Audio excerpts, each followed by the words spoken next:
In today's special episode, we're having a girl chat. It's where I sit down with a cup of coffee and give a peek behind how life has been going in and outside of the business, as well as give you tidbits into what I'm currently obsessed with and what's been going on. Today, we are starting with Toddler Tales because, man, having a very strong, will-powered girl can be hard.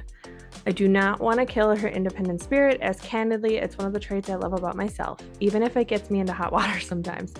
But have you ever had one of those conversations with your child where it just goes in circles, where you are trying to explain and rationalize, and somehow you end up in the same 20-minute conversation about the same thing over and over again, and your head is screaming at you to get off the merry-go-round?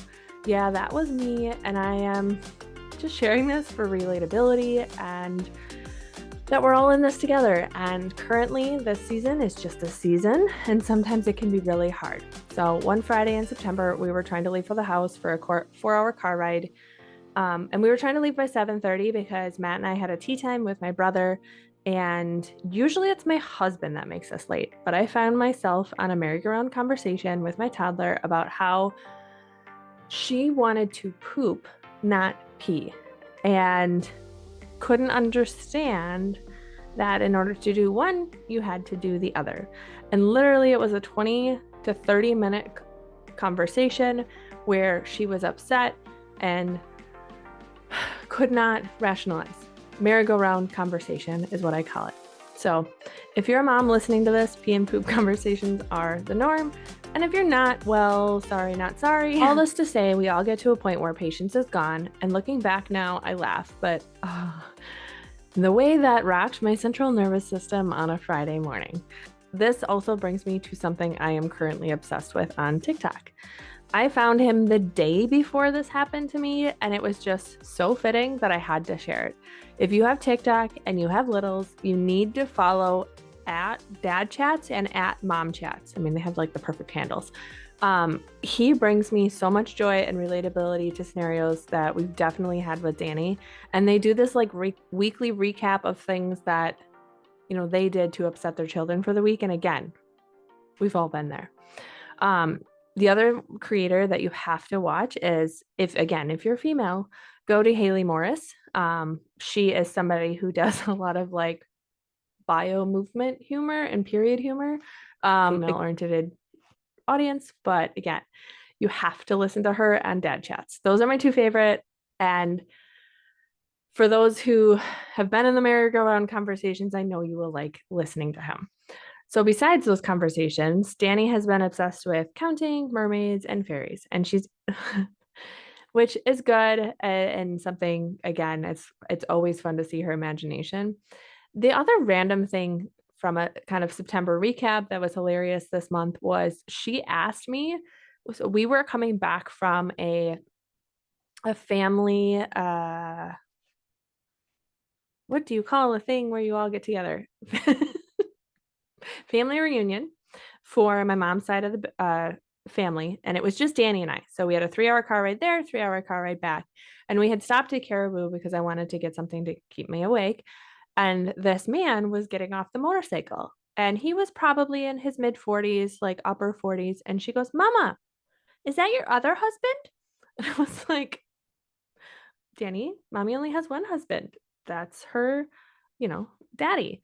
It was just like so random. And I think the funniest timing of it was I had just finished a book about it's a really Pucking Wild, if you have read kind of that spicy book. So you'll get that reference then, but I had just finished that book and then she had said that. And I was like, "No, mommy only has one husband." And then separately, about a week later, Danny asked my husband if we could buy a motorcycle because she wants to go really fast.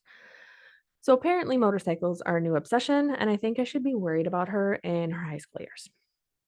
So that's a little bit of a great moments with Danny in September. We had a lot of fun family moments. We also battled strep, which I'll talk about later with her. But overall, it was a great month. It was just had some nuances with the merry-go-round conversations. I feel a little brave sharing that, right? You always want to just share the joy moments with your child, but at the same time, I know that you've all been there. And if you've been there, message me. Let me know that I'm not alone in this. Okay. as we dive into the rest of the topics, on the blog in the last 6 months, I've done a recap on how the last month has been. And instead of doing it in writing, I thought I would do it in, obviously, video for this month as well as podcast. So the first question I always ask is to myself is, how were my family and relationships in the last month? And on the marriage side of things, it was actually a really exciting month for Matt and I. We took our first away trip from Danny in the 4.5 years that she has been alive. During COVID, we did do one overnight in Door County, Wisconsin, but it was about an hour and a half away from our daughter. And we actually ended up cutting our trip short because we missed her. So this was the first time we had flown away from her. This is the first time we were away for 4 nights. And I ended up taking him with me to my work trip to California. Flew out Tuesday, came back Saturday, and we had the 4 days alone together. Now, 2 of those days I had client meetings, so we didn't get to necessarily spend all day together, but we still got evenings and, just missing bedtime routine for 4 days. You know how great that is. We also were then able to go golfing and spend a lot of time in the car together. And I went ziplining. I could not convince him to go, but it was still a really fun trip. You'll hear next week that during that trip, we also recorded a podcast episode because it was is our 10-year anniversary in October. So in order to kind of commemorate that, we did a little bit of a podcast episode, but again, we got some alone time, which was amazing. As a reminder, I live in the west side of Minneapolis, or about 30 minutes west of Minneapolis. But my husband and I are both from the same town in Minocqua, Wisconsin. So we also took a trip to Minocqua, Wisconsin in September, as well as to Stevens Point to see family. Those were definitely highlights of the month. The trip to Minocqua was over Labor Day weekend, so we had a long weekend that weekend. And then the trip to Stevens Point, we also took off Friday, and so we had a long weekend and we got to go golfing and do some things as well. Funny thing about it is I actually ended up having off every Friday in September. I will not be doing that the next couple of months. I'm out of days, but it was definitely nice to have a month of 4-day weekends while coming off of a very busy August. A little bit of a low this month, I would say, from a family and relationships perspective, is I didn't have any concentrated friend time, no coffee dates, no lunch dates, no walks. That's something I'm missing, but super thankful for Voxer. It helps me keep in touch with my friends, even if I don't get to see them in person, as we are all running around, definitely in different phases of life. So overall, family relationships went well this month. I'm thankful for the alone time with Matt and I. It always seems to come exactly when we needed it, which was the case this month. So overall, what brought me joy this month? Trips to see family, already mentioned that. Fall is also my favorite time of year. Now, I will say it was a little warmer in September than I would like for Minnesota. I mean, we've had a lot of 80-degree days, but we did an apple orchard. I talked about the California trip. We went to this farm pumpkin patch thing. My dog is in the podcast. I took Harley for walks. I tried to prioritize getting in my steps. I've really grown to love walks, which is hilarious because before Danny, I thought they were stupid and a time waste, but have definitely grown to love those, which, when the weather is a little bit cooler, it's a little bit more fun to do that.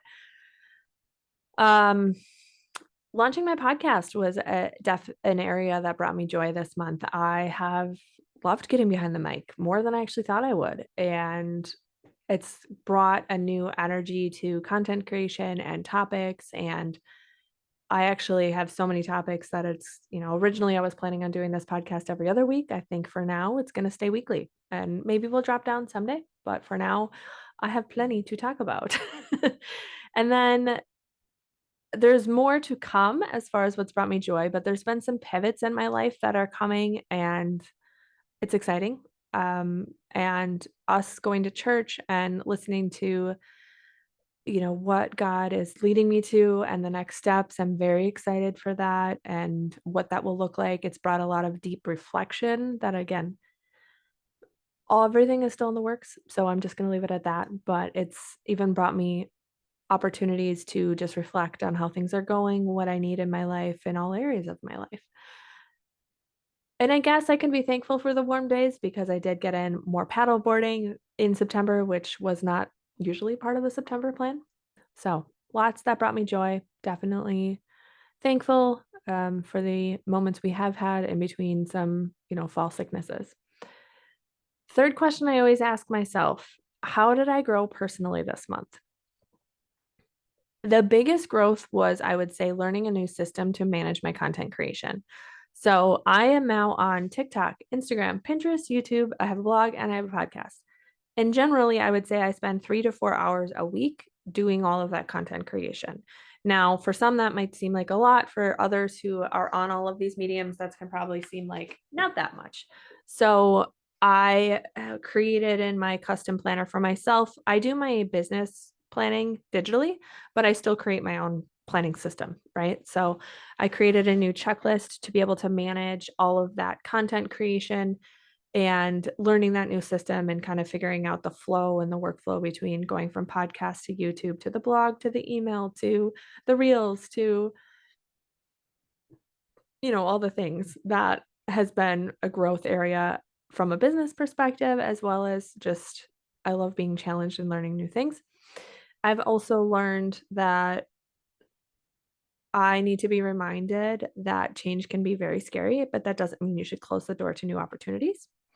I didn't read as much in September. I had been reading about a book a week, and for some reason in September, my brain was just a little tired. So I've added a few books to my list, but I haven't actually really read much from a personal and professional development perspective. If I do read the good professional development books, I will report back because I used to be a huge professional development reader and I've kind of taken a break from that. And then the other thing from a growth personally, I have started working with a functional medicine doctor. So I've had my initial appointment. They're going to be ordering a bunch of tests that I believe I will be doing a blood draw at the end of September. And then I should hopefully have the results by the end of October. So more to come on that, what the process looks like, what it's like. I think I'll maybe do that for my October recap, but it'll be interesting to kind of see what it comes back like. Fourth question I always reflect on is how did my business do? So, first and foremost, welcome to all the new people who found me through the podcast and YouTube.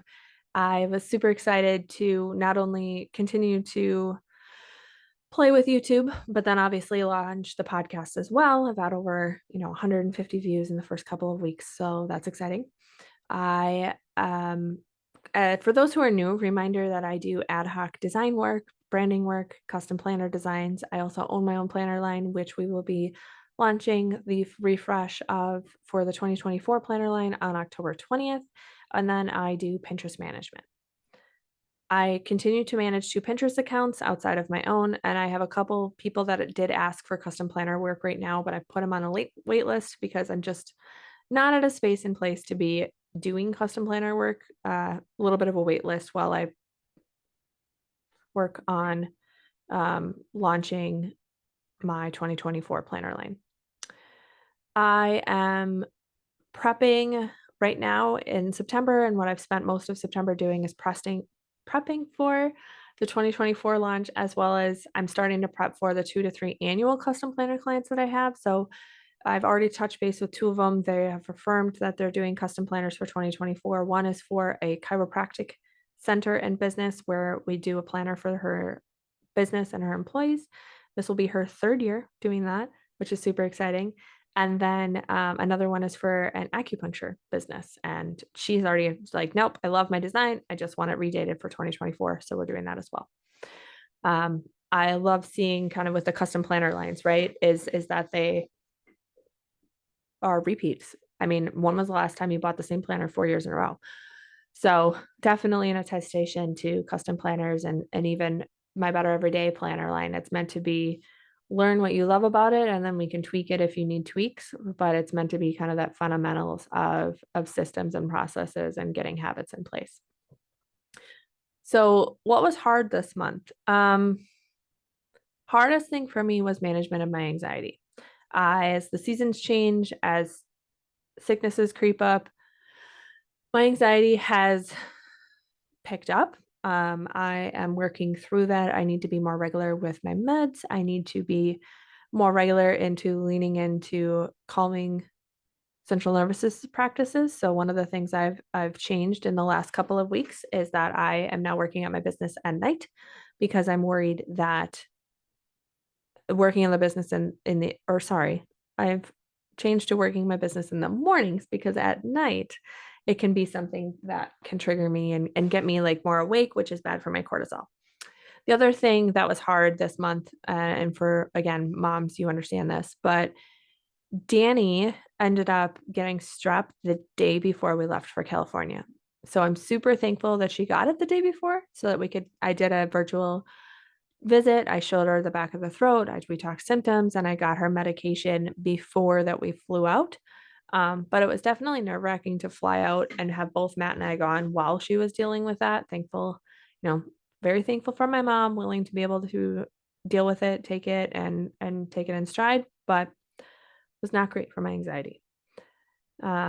Speaking of that anxiety, my anxiety is often around sicknesses, and in COVID, I feel like exacerbated that. So going in public and in groups has become hard for me again, and being a little more mindful of that, trying not to get triggered.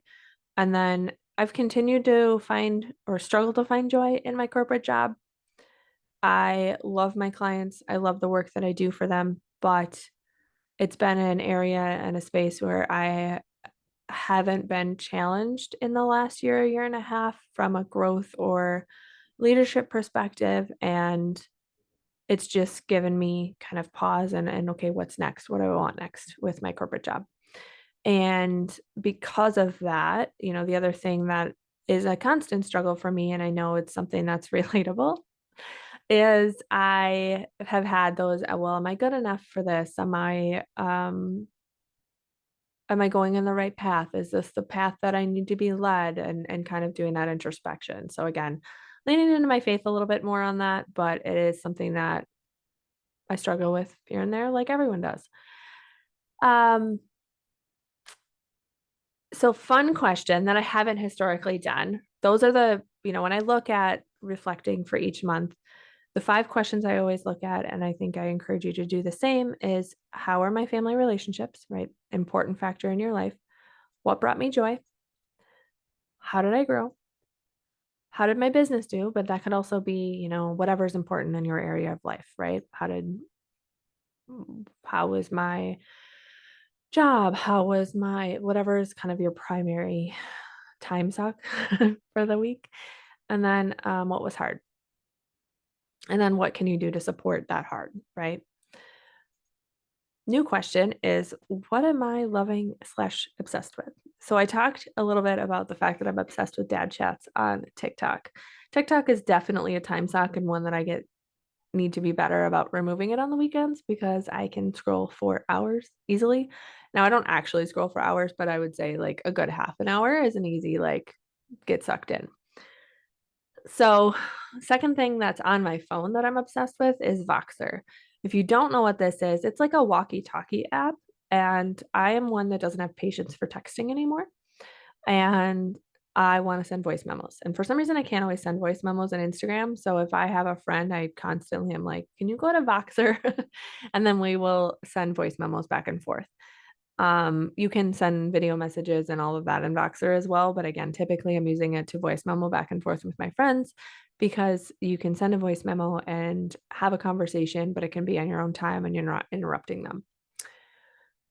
Product wise, I am obsessed with my curl leave-in cream. For those on video, I'm showing it. It's Kristen S. It is a moisture replenishing, frizz fighting, strand softening curl cream. But I am one who just lets my hair air dry basically every day. Like I don't do anything with my hair besides let it air dry. And so this gives me a little bit more of a wave to my natural wavy hair and reduces some of the frizz. So this is already like over half gone. And I just got it, I would say 2 months ago, maybe 1 or 2 months ago. The other thing that's a product that I'm obsessed with is, and I know that Dime Beauty has something similar, but I happen to get this at Sephora, but it's a Peach and Lily Veil Mist. It's a hydrate and glow, Basically just like, I don't know, gets your face wet and shiny and makes it look dewy. But if my face, with the changing of the seasons, my I've noticed my face and my skin is already starting to dry out a little bit with the, going from summer to fall. So I've been using that a little bit more. Good news is I am obsessed with cooler weather and bus season. So it's not a product, but I'm obsessed with fall and I hope it lasts a lot longer than it needs to because I do not want winter. I do not like winter. Probably should work on that mindset as well and maybe find some joy in winter this winter so I don't spend 3 months hating winter in Minnesota. Third product that I'm obsessed with, and this is a little bit of a preview, is I am launching like a to-do list or a brain dump planner pad. And I have been testing it because obviously I need to make sure it works before I launch it out to everyone else. But it's the Better Everyday To Do Planner Pad. It will be launching on October 20th with the rest of the 2024 planner line. But it's this like, and again, for those on YouTube, I am showing via YouTube, but it's this like to-do list planner pad. And I tend to have a lot of to-dos for my corporate job and it doesn't always fit in my planner. And the 2024 planner pad has the like daily big three, but I will go through easily more than three to-dos for my corporate job. So this is my new like everyday corporate job, write my list and get it done. And like I said, I've already been through a third of this. I will probably finish a full one before this even launches out to the public. So I need to make sure to reserve some for myself. If you comment the word launch on my Instagram or join my email list, you will be first notified and all of my email list will get first dibs because there's going to be a very limited run on these. And final thing, another small business shout out is I have really grown to love clay earrings in the last 2 years. So these are Courage clay earrings that I'm wearing today. And if you are on my Instagram, you will always see me wearing them, but they're super light. And I think that's the thing that I was always hesitant about trying them. But you can't even feel them on your ear, even though they're like big and they look like they would be heavy. They're not. So follow Brittany at Courage Clay. There's also Gray and Clay on Instagram. Both of them I've bought products from and love them. Brittany and I have talked for years. And again, I have probably a good like 10 pairs of earrings from her. So if you are in a space of wanting new earrings, she only does drops every season, right? So she already did her fall drop. She'll probably do another fall drop or a winter drop, but not always stocked. So you're going to need to follow her to make sure that you get notified of when she has earrings. But that's a wrap for September. It's again just a little bit of a girl chat, what I'm obsessed with, how the month went, what's been going on, relatability of mom life. Feels like another month where I blinked and it was gone. There are, these are the best days and they're the fastest days of our lives raising littles. So I hope this gives you the space and grace to do a little reflection on your own, as well as give you a peek behind the curtain of the person behind P&W Designs. Until next time.